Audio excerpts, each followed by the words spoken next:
Hati-hati dengan informasi. Informasi bisa membuat hidup kita mudah, bisa juga membuat kita celaka.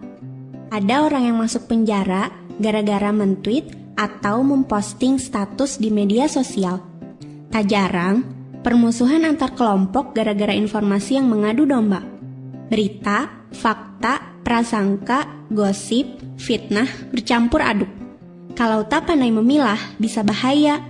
Karena itu, tak heran Rasul bersabda, "Salamatul insan fi hifdzi lisan." Keselamatan seseorang tergantung pada menjaga lisan. Lisan di sini bukan hanya kata-kata yang keluar dari mulut kita, tapi juga tweet dan status yang kita posting, informasi yang kita share, berita SMS, dan BBM yang kita broadcast. Bagaimana seharusnya kita mengolah informasi? Tabayun. Allah mengajarkan kita untuk selalu konfirmasi. Jika datang kepadamu orang fasik dengan informasi, maka tabayunlah, atau konfirmasi, cek dan recheck. Quran Surat Al-Hujurat ayat 6. Kadang, kita menerima broadcast message tanpa pikir panjang, kita membroadcastnya lagi pada seluruh kontak kita, tanpa mengecek kebenarannya. Itulah sifat dasar kita, malas mengecek informasi. Karena itu, suatu informasi bisa menyebar begitu cepat tak terbendung. Konon, ketika kabar baik baru menyebar beberapa kilometer, kabar buruk sudah melesat mengelilingi bola dunia. Ketika sebuah informasi sudah menyebar, akan sulit membendungnya. Zon. Kadang isi informasi yang kita terima mengandung prasangka. Jika kabar itu benar, maka itu gibah.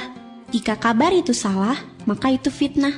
Tak ada pilihan, makanya jangan ikut-ikutan menyebarkannya. Sesungguhnya prasangka tak memberimu sedikit pun kebenaran. Quran Surat An-Najm ayat 28. Zon, prasangka. Dalam bahasa Inggris, prejudice, yang berasal dari kata pre yang artinya sebelum, judge adalah menghukum. Jadi, prasangka adalah menghukum orang sebelum kita tahu informasi yang lengkap. Bicara yang baik atau diam. Takwa itu seperti orang yang berjalan di antara duri-duri. Jadi selalu hati-hati agar tak terkena duri. Demikianlah sikap orang yang bertakwa terhadap informasi. Tak asal percaya dan berpikir 1000 kali sebelum menyebarkan. Jika kita mudah menerima dan mengirim semua informasi yang kita lihat dan dengar, maka menurut Rasul, kita ini termasuk pendusta. Cukuplah dikatakan pendusta orang yang menceritakan semua yang dia dengar. Hadis riwayat Muslim. Sebelum men-share sebuah berita, tanyakan pada dirimu tentang beberapa hal berikut. 1. Apakah berita ini benar? Apakah saya sudah mengkonfirmasi kebenaran berita ini?